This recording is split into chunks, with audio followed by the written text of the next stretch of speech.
میں نے بڑی چاہت سے اپنے بیٹے کی شادی کی تھی تو مگر بہو نے آتے ہی مجھے گھر سے نکال دیا۔ میں روتی ہوئی بیٹی کے گھر گئی تو مجھے بیٹی بھی اپنے پاس رکھنے کو تیار نہیں تھی، مگر داماد نے کہا کہ میں ایک شرط پر آپ کو اپنے گھر رہنے دوں گا، آپ اس گھر میں نوکرانی بن کر رہیں گی۔ میں مان گئی اور بیٹی کے گھر نوکرانی بن کر رہنے لگی۔ ایسے ہی 2 ماہ گزرے تو ایک دن داماد نے کہا کہ اگر آپ کو اس گھر میں رہنا ہے تو میرے باپ سے نکاح کرنا ہوگا۔ میں مجبور مان گئی، مگر اس کے بعد جو میرے ساتھ ہوا تھا، میں نے چیخ چیخ کر اپنے اللہ کو پکارا تھا، کیونکہ میری سگی بیٹی نے تو مجھے میرا نام شمیلہ ہے، میں بہاولپور کی رہنے والی ہوں۔ میری تو قسمت ہی بری تھی، کیونکہ جب میں پیدا ہوئی تھی تب میرا باپ فوت ہو گیا، اب گھر میں کمانے والا کوئی نہ تھا، اور میری ماں نے رزق حلال کمانے کے بجائے غلط راستہ اختیار کر لیا تھا۔ وہ جوان تھی اور خوبصورت بھی تھی اور دوسری شادی بھی کر سکتی تھی یا پھر کسی کے گھر کام وغیرہ کر کے عزت کی زندگی جی سکتی تھی، مگر میری ماں کسی مرد کے ساتھ اپنی ساری زندگی نہیں گزارنا چاہتی تھی۔ میں اپنی ماں کی پچھلی زندگی تو نہیں جانتی، مگر یہ ضرور جانتی تھی کہ بازار میں بہت سے دکانداروں سے میری ماں نے تعلقات بنا رکھے تھے۔ وہ روز تیار ہو کر جاتی اور جب شام کو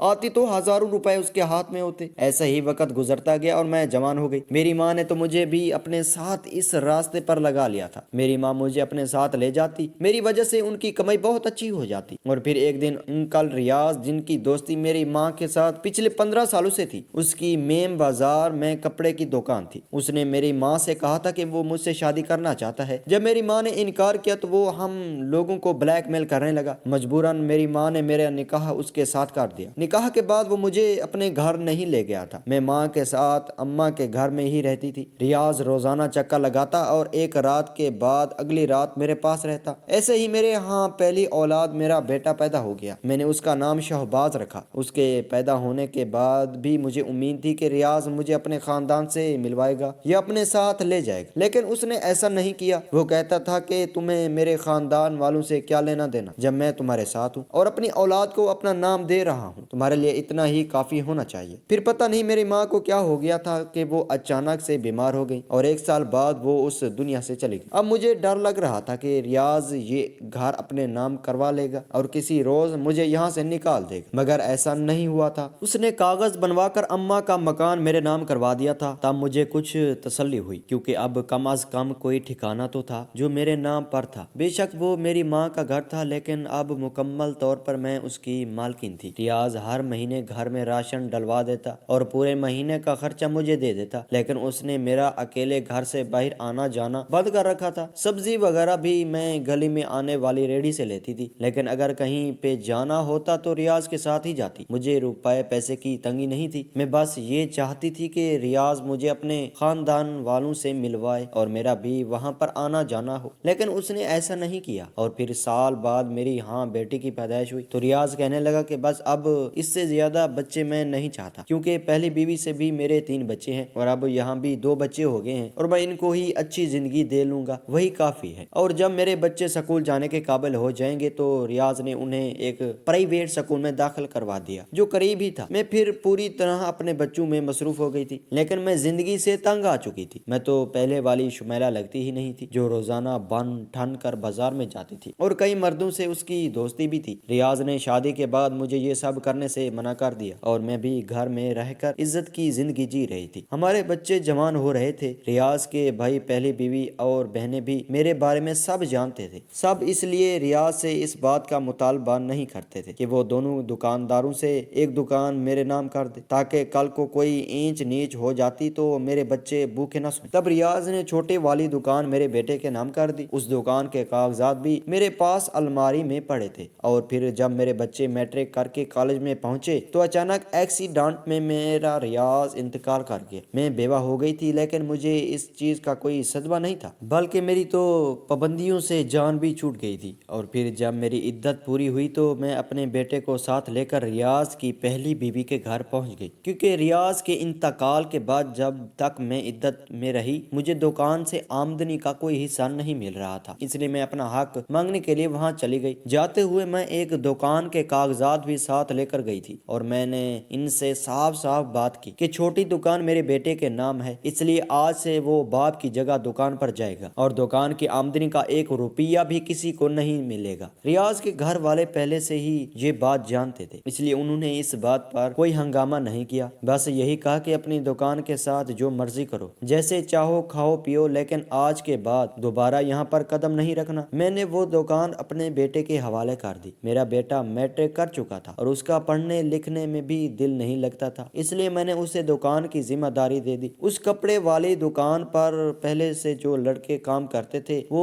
तजर्बाकार थे। मेरा बेटा दुकान पर बैठने की बजाय उनके साथ मिलकर काम करवाता था। इसी तरह वो जल्द ही कारोबार के मामलात समझ गया और उसने दुकान संभाल ली, लेकिन अब पहले जैसी आमदनी नहीं हो रही थी, या शायद मेरा बेटा मुझसे छुपाता था। मैं जब उससे पूछती तो वो कहता कि कारोबार बहुत कम हो गया है, इसलिए जो मिल रहा है वही बहुत है। मैं ये सुनकर खामोश हो जाती। उधर मेरी बेटी जवान हो गई थी, लेकिन वो पता नहीं किस पर गई थी। बदतमीज और बददिमाग लड़की थी। हालांकि मैंने तो उसकी ऐसी तरबियत नहीं की थी, लेकिन सच तो ये था कि वो मेरे जैसे खुद गर्ज और खुद प्रस्त साबित हुई थी जैसे मैं जवान थी। इसलिए अब मैं उसे क्या कहती, उसे समझाने की कोशिश करती तो वो मेरे साथ बदतमीजी से पेश आती। फिर मैंने दोनों बच्चों को उनके हाल पर छोड़ दिया। चंद साल गुजरे तो मेरी बेटे ने कहा कि वो किसी सबा नाम लड़की को पसंद करता है और उससे शादी भी करना चाहता है। मैंने बेटे की पसंद को अपनाने में ही अफियत समझी, क्योंकि वही मेरा इकलौता सहारा था। इसलिए रिश्ता लेकर सबा के घर चली गई और रिश्ता तय होने के चंद महीनों बाद मैं उसे बहू बनाकर अपने घर ले आई। लेकिन उस लड़की ने आते ही मेरे बेटे पर कब्जा कर लिया था और अब वो मेरे घर पर भी कब्जा करना चाहती थी। मेरे साथ तो अजीब सिलसिले शुरू हो चुके थे जो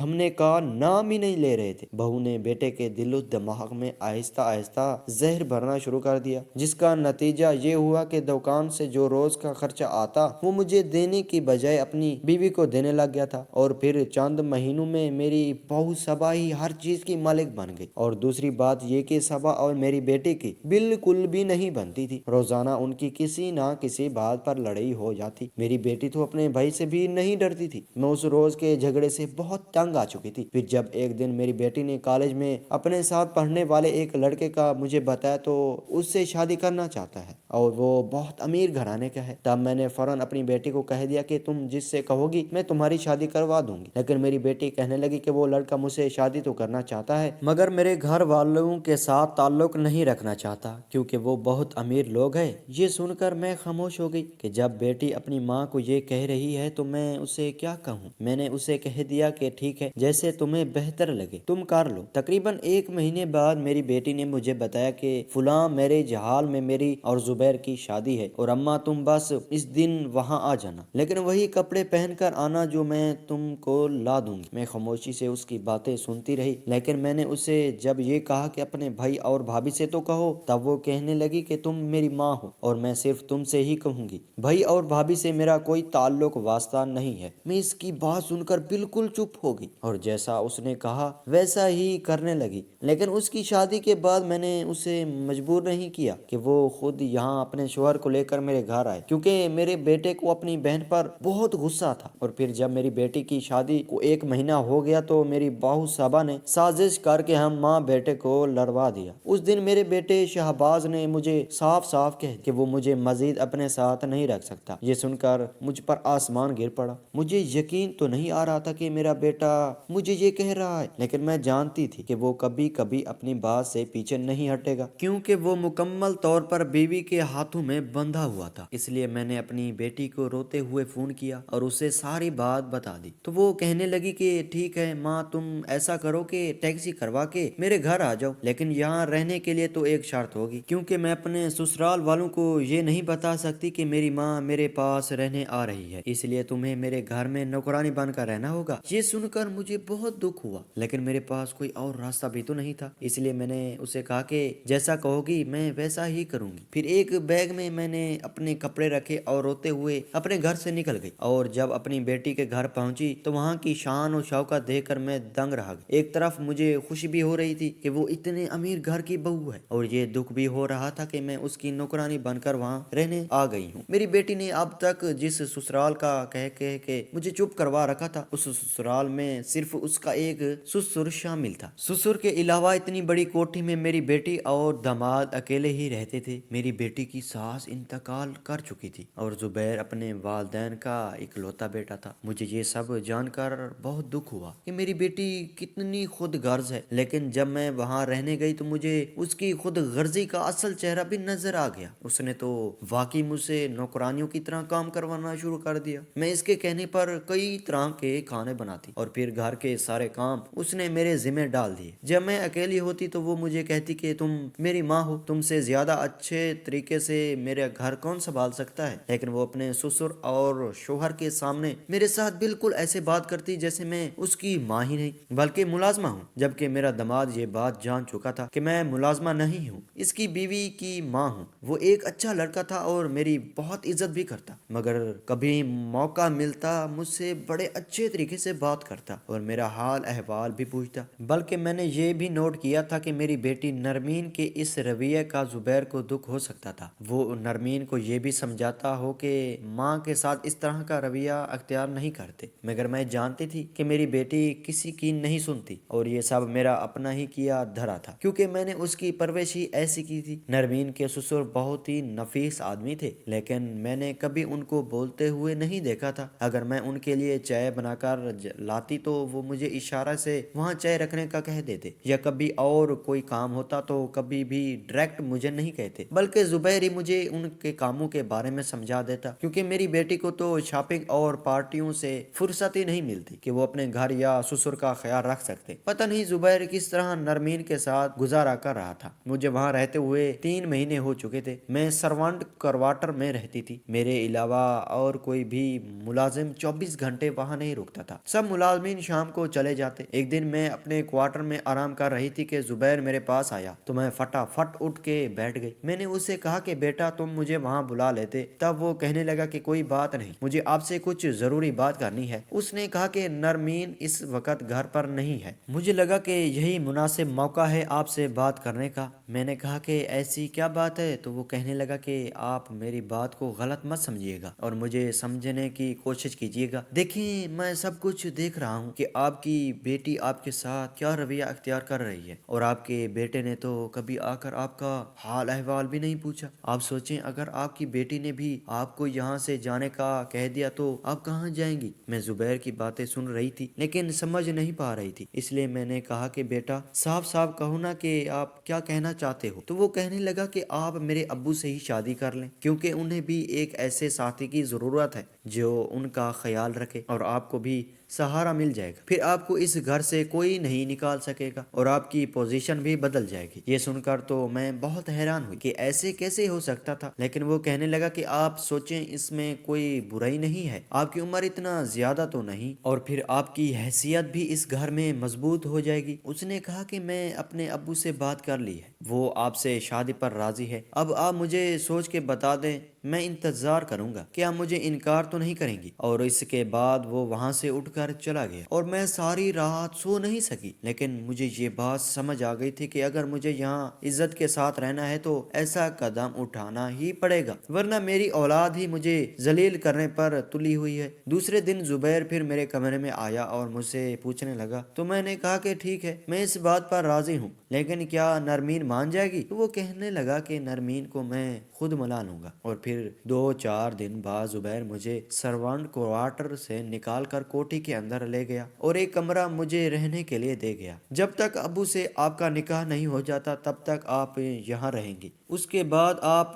घर की मालकिन बन जाएंगी। मैं ये सुनकर दिल ही दिल में खुश हो गई। अभी तो जुबैर ने सिर्फ निकाह की बात की थी और मुझे कमरा रहने को दिया था, लेकिन मैं ये सोच रही थी कि अगर वाकई ऐसा हो जाता जैसे जुबैर कह रहा था तो फिर मेरी जिंदगी ही बदल जाएगी। मैंने सारी जिंदगी जिन मुश्किलात का सामना किया था और जिस तरह के हालात में रह रही थी वो सब कुछ मेरा माजी बन जाएगा, लेकिन मेरा मुस्तकबिल तो बहुत खूबसूरत हो जाएगा। अब मैं बेचैन थी कि कब वो दिन आएगा और उस घर की मालकिन बन जाऊंगी। लेकिन मैंने नोट किया था कि जब से बात हुई थी इसके बावजूद जुबैर के वालिद साहब मुझसे बात ही नहीं कर रहे थे। उनकी खामोशी पहले की तरह बरकरार थी। एक दो मर्तबा जब मैं उनको चाय देने लगी तो उनसे बात करने की कोशिश की, लेकिन वो ऐसे बैठे रहे जैसे वो वहां मौजूद ही ना हो। मुझे ये बात बड़ी अजीब लगती, लेकिन फिर मैंने अपने आप को समझाया कि वो बिल्कुल नफीस इंसान है, वो बिल्कुल भी छछोरे नहीं थे। फिर वो दिन आ गया जिसका मुझे शिद्दत से इंतजार था। जुबैर ने चंद करीबी जानने वालों को घर खाने पे लिए बुलाया। वो मेरा निकाह अपने वाले से करवा दिया। पहले इस घर में रहते हुए मैं जिस बंदे को साहब जी कह पुकारती, अब वो मेरा शोहर बन चुका था और मैं सब की तरह उनको आगा जी कहकर पुकारने का सोचने लगी। मैं उस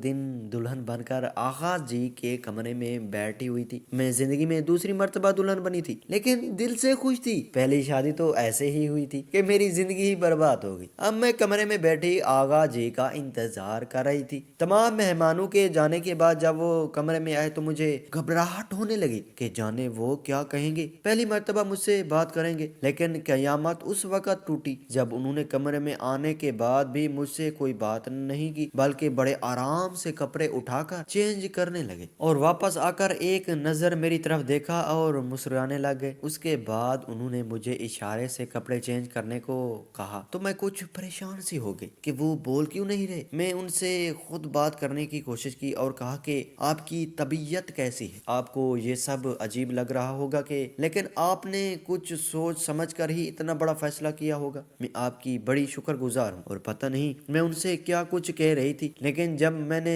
गर्दन घुमा कर देखा तो वो बेड पर लेट कर सो चुके थे। मैं बड़ी हैरान हुई कि वो इतनी जल्दी कैसे सो गए। फिर सोचा कि थकावट की वजह से ही आखिर सो गए होंगे। मैंने उठकर कपड़े बदले और फिर मैं भी सो गई। अगले दिन जब मैं उठी तो वो कमरे में नहीं थे। मैं तो ये जानती थी कि सुबह सुबह वो वॉक के लिए जाते होंगे, लेकिन मुझे ये उम्मीद तो नहीं थी कि वो आज भी चले जाएंगे। मैं भी उठ के फ्रेश हुई थी कि जुबैर मेरे कमरे में आ गया और उसने जो बात मुझे बताई वो सुनकर मेरी जान निकल गई। वो कहने लगा कि अब्बू ने आपसे कोई बात तो नहीं की होगी। मैंने कहा हाँ, वो तो मुझसे कोई बात किए बगैर ही सो गए थे। फिर जुबैर ने मुझे जो बताया वो मेरे लिए नाकाबिल यकीन था। वो कहने लगा कि दरअसल मेरे अबू सुन और बोल नहीं सकते क्योंकि वो पदेशी गूंगे बहरे हैं, लेकिन वो अपनी शख्सियत को इस तरह से बना चुके हैं कि किसी को पता ही नहीं चलता। मैं हैरान होकर जुबैर की तरफ देख रही थी। तब वो कहने लगा कि मैं जानता हूँ मुझे ये सब आपको पहले बताना चाहिए था, लेकिन मैं तो यही समझता था कि आपको पता होगा क्योंकि आप 3 महीने से इस घर में रह रही हैं। मैंने कहा कि कोई बात नहीं, अगर वो बोल या सुन नहीं सकते तो क्या हुआ, मेरा साथ तो दे सकते हैं। और फिर मैं नाश्ता बनाने किचन में चली गई। मैंने उस दिन खुद ही नाश्ता बनाया। जब आगा जी आए तो